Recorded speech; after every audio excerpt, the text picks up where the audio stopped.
All at Sea, from 2.5 Ton Dream, by Ray Whitaker. I shut my eyes. It was wonderful just to relax. I knew it wouldn't be long before I was asleep. Then I heard the noise. It was a sort of grating sound. It stopped after a moment or two. I lay wide awake now, wondering what it was and whether it would come again. I felt a niggling uneasiness.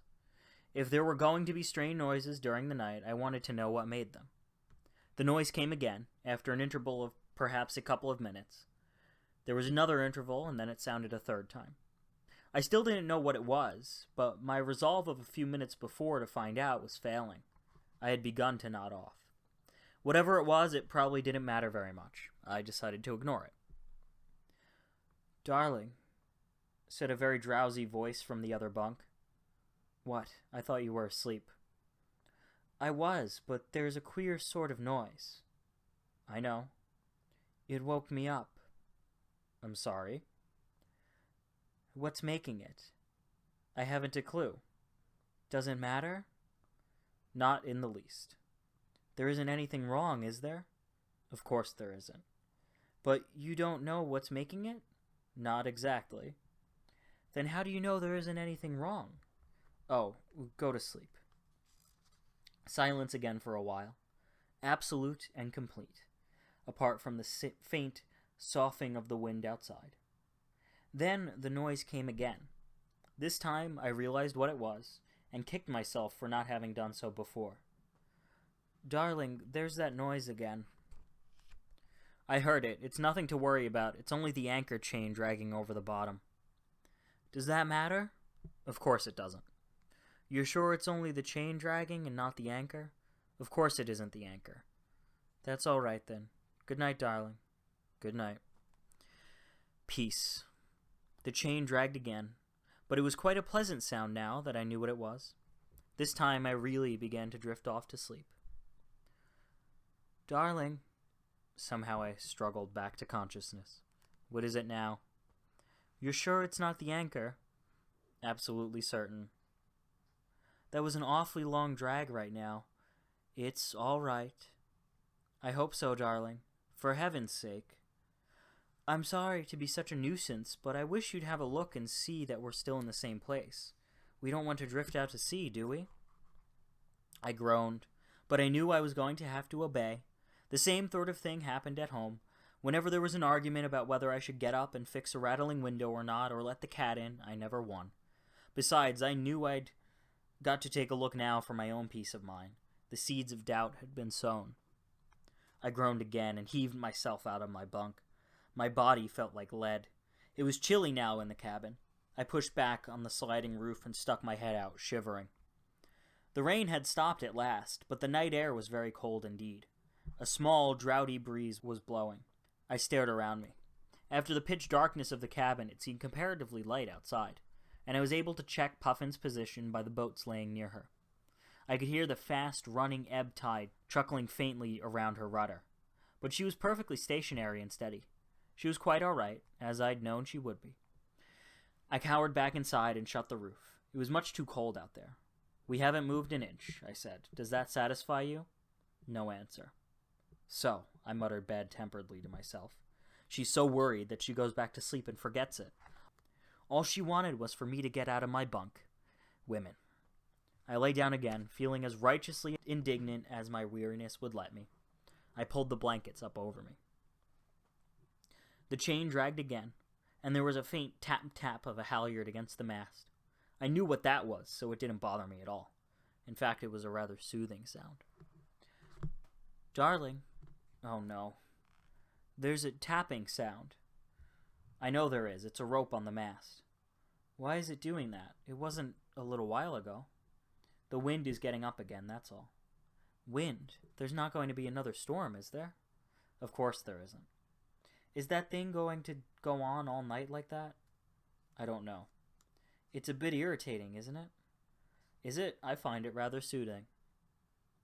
"Is it? I find it rather soothing." "It is? Well, perhaps it is." "Good night, for the last time." "Good night, darling." Once more I tried to settle down, but dog-tired though I was, I somehow couldn't relax this time. I couldn't get warm, and the wind seemed to have risen quite a bit. Puffin was curtsying gently now, the halyard was tapping louder, and after a while it got on my nerves. I said, I suppose I'd better fix it. Sue didn't answer. When I dragged myself out of my blankets and opened the hatch again, she didn't stir. It was like winter outside. My feet were bare and the wet deck felt like liquid ice. Just for good measure, I stubbed my toe on the jib sheet fairlead as I went forward. Mouthing savage oaths, I took the jib halyard and wrapped it around everything else on the mast, shuddering with the cold. Went below again and lay down. Just as I got horizontal once more, Sue stirred and sighed. Did you do it, darling? Yes, I did it. I pulled the blankets wearily up to my chin. What a night, I thought. What next? Next was an odd sort of knocking somewhere aft. What's that? I asked aloud. What's what? Said Sue, awake again. That knocking sound. That's what I meant. You said you'd fixed it. I fixed the damn halyard. But you said that wasn't worrying you. You said it was soothing. I couldn't trust myself to answer. I lay listening. The knocking sound still came, and it irritated me for two reasons. One was I didn't know what it was. The other was its irregularity. You listened for it, and it didn't come. Then just when you had decided it had stopped, there it was again. There was no help for it. This row's going to drive me mad, I said. Go to sleep. It's all right for some people. I got up with a horrible conviction that this sort of thing was going to go on all night. I stumbled out into the freezing night and stood in the cockpit, listening. Not a sound. Knock, damn you, knock, I told it. Obligingly, it knocked. The noise still puzzled me for a moment. Then I discovered that it was the tiller banging against the boom crutch. I lashed the tiller amidships and went back below. I didn't waste my breath telling Sue what it was. I knew it wouldn't get an answer. What was it, darling? It was the tiller banging against the boom crutch, I said wearily. Oh, is that all? I sat down heavily on my bunk. It hardly seemed worth lying down. I knew that as soon as I did, something else would devilishly demand my attention. I tried to think what else there was that could keep me from my sleep. My morale was very low. I could feel myself going rapidly to pieces. One more undefined noise would, I felt sure, be enough to reduce me to a gibbering, hysterical wreck. Then I realized that everything was perfectly peaceful and had been for some time. No dragging chain, no flapping halyard, no bumping tiller. Puffin had even stopped her curtsying, although by the sound of it the wind was still rising. She was sitting there as steady as a rock. Hardly daring to hope, I lay down. I pulled the blankets over me almost furtively. I must have gone off that time, because when I came to again, dazedly, I found I was lying on the floorboards. I tried to sit up, but with a drunken sort of lurch, I fell against the side of Sue's bunk. I wondered what the devil had happened. Everything seemed queerly lopsided. Then the awful truth dawned on me. Puffin was aground. We must have been out of the channel when we dropped anchor. I remembered the patch of mud I had seen drying soon after high water. I realized, too, why it was that she had seemed so stable, in spite of the weather, when I had fallen asleep. She must have been sitting on the bottom then, and now she had fallen over on her side. I lay limply back on the slanting cabin floor. This was too much. It was the end. Let me just once get ashore, and I'd never set foot on a boat again. I almost wept at the thought of my beautiful, comfortable, horizontal bed at home. Sue didn't stir. She was lucky. She was on the lower side of the boat, quite comfortably wedged between her bunk and the planking. She was still sleeping peacefully, and I had very mixed feelings about that. I was glad she wasn't as badly off as I was, but at the same time, I resented her blissful obliviousness to my predicament. I half hoped, selfishly, that she would wake up so that she could share my misery. At the same time, I prayed she wouldn't wake up, because she would be scared stiff if she knew it was happening. I knew I was in for a bad time, but I didn't realize just how bad. What followed was sheer purgatory. As Puffin heeled further and further over, she became a complex and diabolical system of knobs and sharp angles. There was nowhere to sit and nowhere to lie. Her angle of heel threw everything bewilderingly out of true in the darkness, so that it was difficult to keep one's balance even when sitting up, and the pull of gravity seemed to be increased tenfold. For over 2 nightmare hours, I lay pressed heavily into the angle between the cabin floor and the side of Sue's bunk until I couldn't stand it any longer. I dragged myself up, switched on the torch again, and looked at Sue.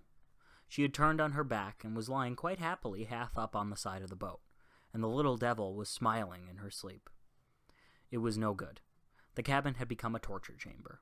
I pulled on my shoes, hauled myself to my feet, opened the hatch. Even that was an extraordinarily difficult operation with Puffin lying as she was now, and heaved my weary carcass out into the cockpit. The cockpit, though, was equally uninhabitable. There was no room to stretch out, and I couldn't sit up either. If I tried to sit on the port side, I slid off, and on the starboard side, the cockpit coaming cut cruelly into my back, and it was pretty obvious by now that the only habitable place aboard Puffin was the starboard side bunk, and Sue was in it. In the end, I hauled the dinghy alongside and got into it, just for the blessed relief of being on an even keel again. It was a relief, too, but I soon realized that sitting in a dinghy was no way to spend half a subarctic May night.